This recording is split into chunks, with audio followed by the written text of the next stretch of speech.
Olá, tudo bem? Eu respondi um questionamento agora de um aluno muito interessante que eu queria passar para vocês, para a gente tratar num nível mais amplo.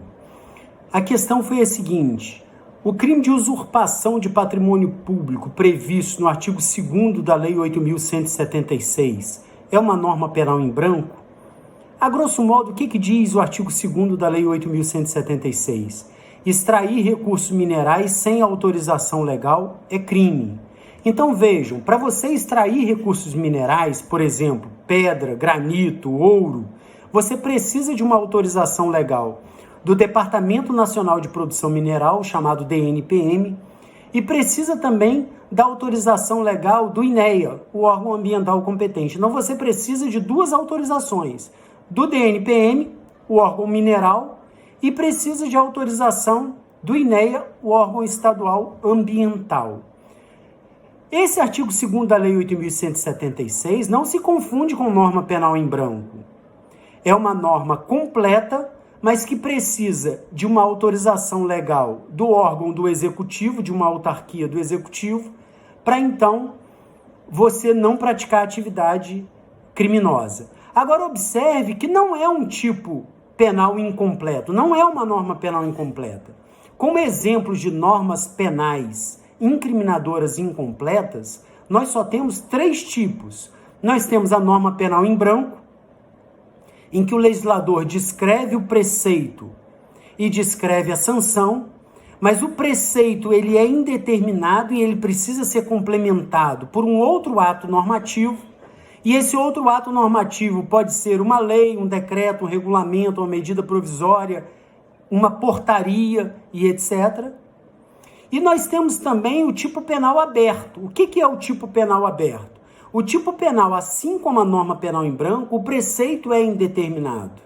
O preceito é indeterminado e precisa ser complementado. Só que ele precisa ser complementado, mas ele não vai ser complementado através de um ato normativo, como a norma penal em branco exige.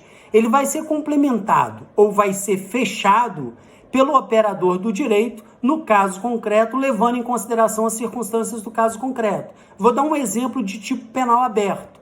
O tipo penal que descreve o crime culposo. Então vamos imaginar que A, em excesso de velocidade, vem atropelar e matar B.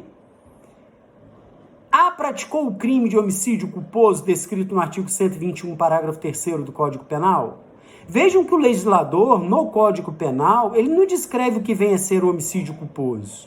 Então vejam que o 121, parágrafo 3º do Código Penal é um tipo penal aberto.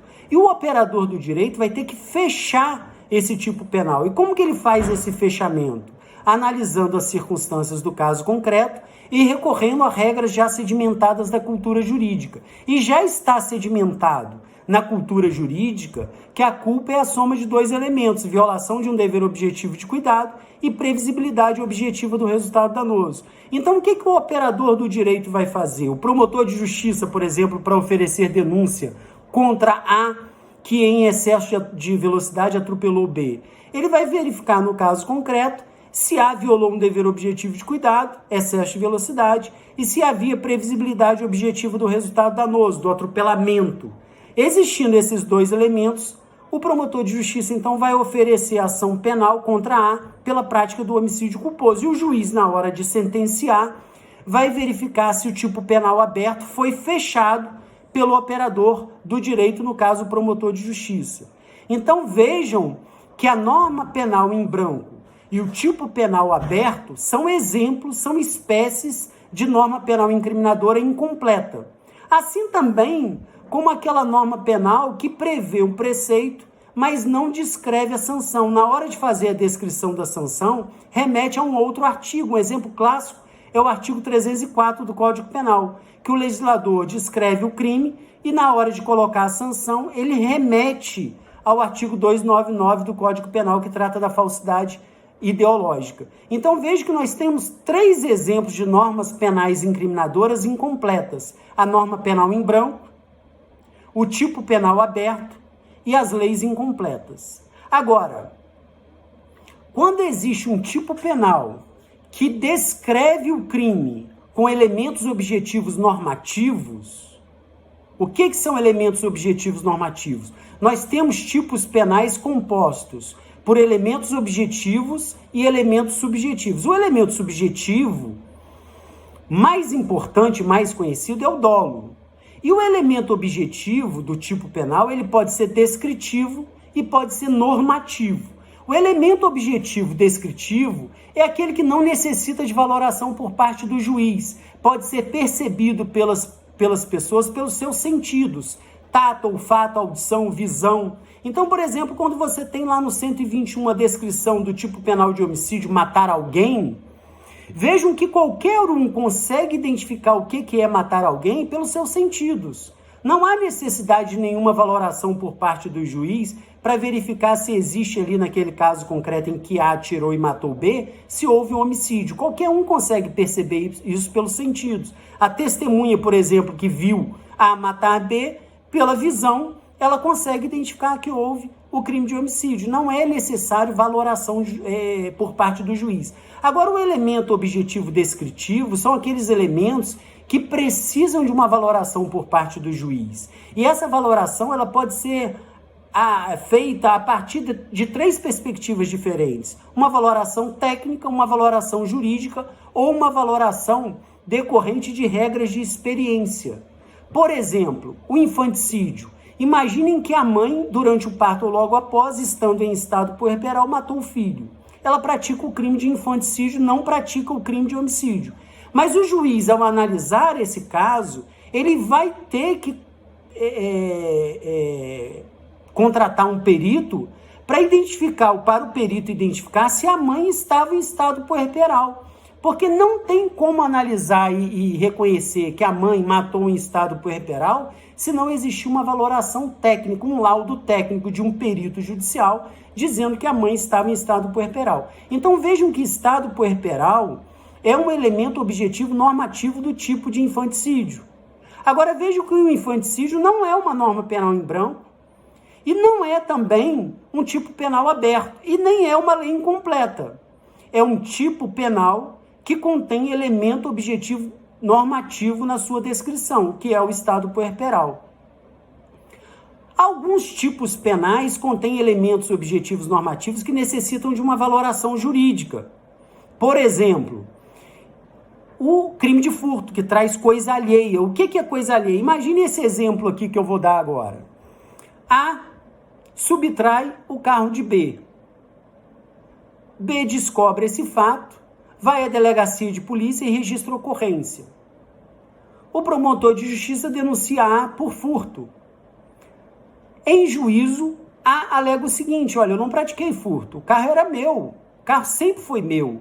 Na verdade, eu emprestei o carro a B e B não me devolveu o carro. Por isso que eu fui lá e peguei de volta. Abre-se aí uma discussão jurídica a respeito da propriedade que envolve o carro. E vejam que vai haver necessidade do juiz para decidir a respeito da condenação ou absolvição por furto, vai existir por parte do juiz a necessidade de uma valoração jurídica a respeito desse elemento objetivo normativo do tipo, que é coisa alheia. Assim também como no estelionato, que fala lá no estelionato 171, inciso 3 e inciso 6, que fala do cheque e da garantia pignoratícia, o juiz vai ter que fazer uma valoração jurídica para saber se existe cheque naquela relação ou se existe uma garantia pignoratícia, um elemento objetivo normativo. E algumas vezes, essa valoração que exige-se por parte do juiz, ela vai decorrer da regra de experiência. Imagine a figura do furto com a pena aumentada em razão do repouso noturno. Artigo 155, parágrafo 1º do Código Penal. Subtrair coisa alheia móvel para si ou para outro caracteriza o crime de furto. Se essa subtração foi feita durante o repouso noturno, a pena é um pouco mais elevada. Agora, o que é repouso noturno? Vai depender de uma valoração decorrente da regra de experiência. Se essa subtração de coisa alheia móvel se deu numa comunidade rural, o juiz vai ter que analisar, por exemplo, qual é o hábito dessa comunidade rural? Qual é o hábito? Em que momento que eles param para dormir? 21 horas? 20 horas? Se o horário normal dessa comunidade dormir é 20 horas, a partir das 20 horas já incide aí essa causa de aumento do repouso noturno. Então vejam que repouso noturno é um elemento objetivo normativo que necessita de uma valoração por parte do juiz decorrente da regra de experiência.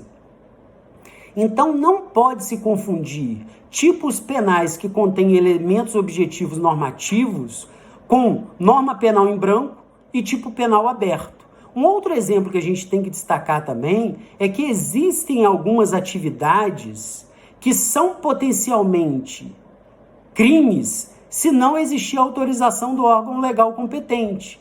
Extração de recursos minerais, o exercício de radiofusão, a comercialização de peles de animais, tudo isso exige autorização do órgão competente. Então, se extrai recursos minerais sem autorização do órgão competente, no caso da NPM, estará praticando o crime do artigo 2º da Lei 8.176. Vejam que extrair recursos minerais sem autorização do órgão competente, essa parte sem autorização do órgão competente é um elemento negativo do tipo penal. Isso não faz com que o artigo 2º, parágrafo 1º da Lei 8.176 seja uma norma penal em branco ou um tipo penal aberto. É um tipo completo, é uma norma penal completa. Entretanto, contém nessa norma penal um elemento negativo do tipo penal. Então, atenção para não existir confusão. Existem normas penais incriminadoras incompletas e nós temos como espécies de normas penais incriminadoras incompletas a norma penal em branco, o tipo penal aberto e as leis incompletas. E existem outras normas penais incriminadoras que são completas, mas precisam ser analisadas com cuidado. São os tipos penais que contêm na descrição elementos objetivos normativos e também os tipos penais que contêm elementos negativos, que precisam de uma autorização do órgão competente. Por exemplo, a título de exemplo e muito importante, veja o artigo 30 da Lei 9.605, que diz lá que se você comercializar pele de animal sem autorização do órgão ambiental, você pratica o crime do artigo 30 do Código Penal. Isso não faz com que o artigo 30 do Código Penal seja uma norma penal em branco ou um tipo penal aberto. São coisas diferentes. Então, fica a dica e eu espero que eu tenha colaborado para os seus estudos de direito penal.